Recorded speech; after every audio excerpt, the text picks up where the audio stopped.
Bueno, vamos a meternos de lleno en un tema fascinante.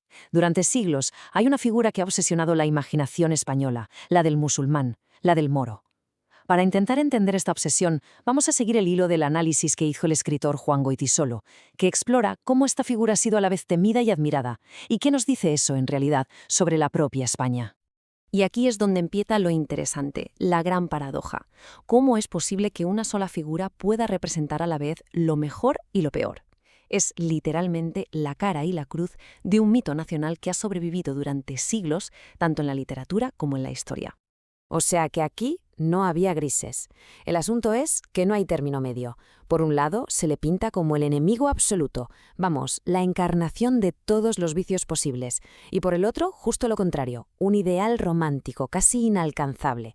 Son dos imágenes que no pueden ser más opuestas, y aún así han convivido en la cultura española durante siglos. Venga, vamos a empezar por la primera cara de la moneda.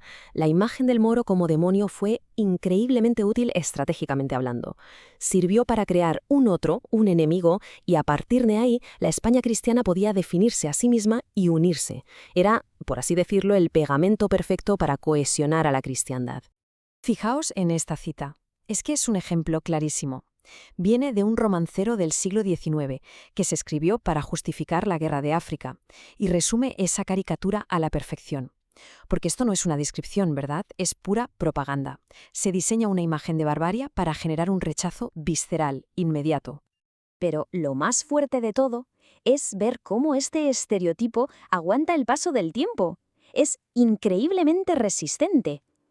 Si damos un salto hasta la Guerra Civil Española, nos encontramos con la misma deshumanización, las mismas imágenes de bestias resucitadas y utilizadas como arma de propaganda.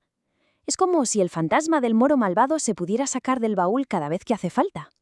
Vale, vamos ahora al otro lado de la moneda, porque es fascinante ver cómo se construye. Resulta que, justo al mismo tiempo que se demonizaba al moro real, surgió una moda literaria que hacía todo lo contrario, lo idealizaba. Era el enemigo que ya había sido vencido y ahora se le transformaba en una especie de buen salvaje, noble, exótico. Y esta cita, sobre una novela morisca muy famosa, El Abencerraje, lo clava, lo explica perfectamente. O sea que este moro ideal no era de carne y hueso, no era una persona real. Era una fantasía, un personaje de ficción que vivía en un mundo perfecto, totalmente separado de la cruda realidad de la historia. Claro, y aquí está la gran contradicción. La trampa, si queremos.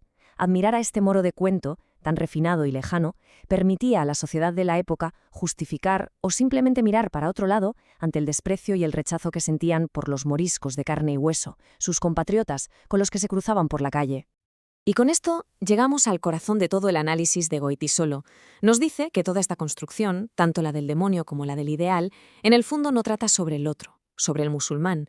En realidad es una proyección. Esta es la pregunta que lo cambia todo, porque nos obliga a dejar de mirar hacia afuera y, de repente, girar el espejo y mirarnos a nosotros mismos. ¿Qué fantasmas, qué miedos y qué deseos propios estaba proyectando España en esta figura que se había inventado? Para entender esto hay un concepto clave, el orientalismo. La idea es que Occidente no describe a Oriente, no. Lo que hace es inventárselo, lo construye a su medida. Y esto es justo lo que pasó en España. Tanto el demonio como el ideal son fantasías creadas desde aquí para el consumo de aquí y no un reflejo de la realidad. Goytisolo, siguiendo al teórico Edward Said, lo desglosa en 4 puntos que son clarísimos. Lo primero, Oriente se convierte en un simple decorado, un escenario de teatro para el público de Occidente. Segundo, lo que se ha escrito sobre el moro importa mucho más que el moro de verdad. La autoridad del texto aplasta la realidad. Tercero, y esto es clave, se usa al otro para definirse a uno mismo, por pura oposición. Yo soy lo que él no es. Y por último, todo esto se convierte en una excusa para el propio proyecto creativo del escritor. Mirad, para que esto se entienda bien, el caso del escritor Pedro Antonio de Alarcón es de manual. Él se identificaba poéticamente con el mundo islámico, sentía una fascinación enorme, como le dijo en esta frase a Emilia Pardo Bazán. Pero, ¿qué pasa? Que aquí viene la contradicción brutal. El mismo Alarcón, que sentía esa devoción poética, era el que luego repetía sin ningún pudor los peores clichés coloniales de su época. Romantizaba al moro de leyenda, mientras despreciaba al musulmán de su tiempo. Es la prueba perfecta de cómo funciona este mito, de doble cara. Y ojo, porque todo esto no es un juego de intelectuales, no son solo fantasías literarias, tienen consecuencias terribles en el mundo real. Vamos a ver un ejemplo rastreando el origen de una de las piezas de propaganda más brutales de la Guerra Civil. Esta cronología es para alucinar. Primero tenemos un hecho real, una foto que muestra la brutalidad de los legionarios españoles en Marruecos en 1927.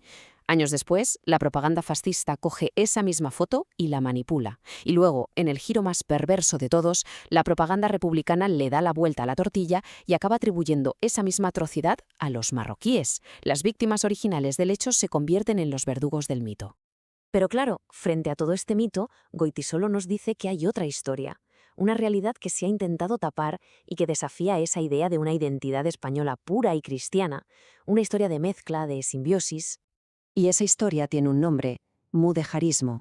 La idea es que no pensemos en dos mundos separados por un muro, sino en siglos de convivencia, de influencias mutuas, de una interacción que creó una cultura mestiza, única, un patrimonio que a menudo se ha intentado borrar de la historia oficial.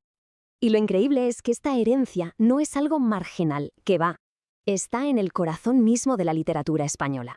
Desde el arcipreste de Hita, pasando por el mismísimo Cervantes, cuya obra es imposible de entender sin su experiencia en Argel, hasta llegar a Galdós, que fue uno de los que mejor supo ver ese profundo mestizaje cultural.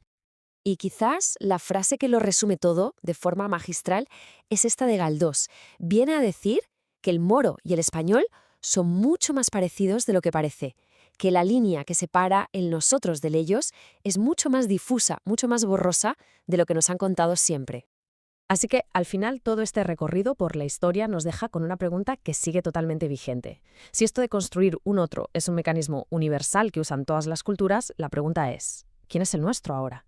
¿Y qué proyecciones, qué miedos y qué fantasías estamos volcando sobre esa nueva figura? Porque el espejo, al final, siempre nos devuelve la mirada.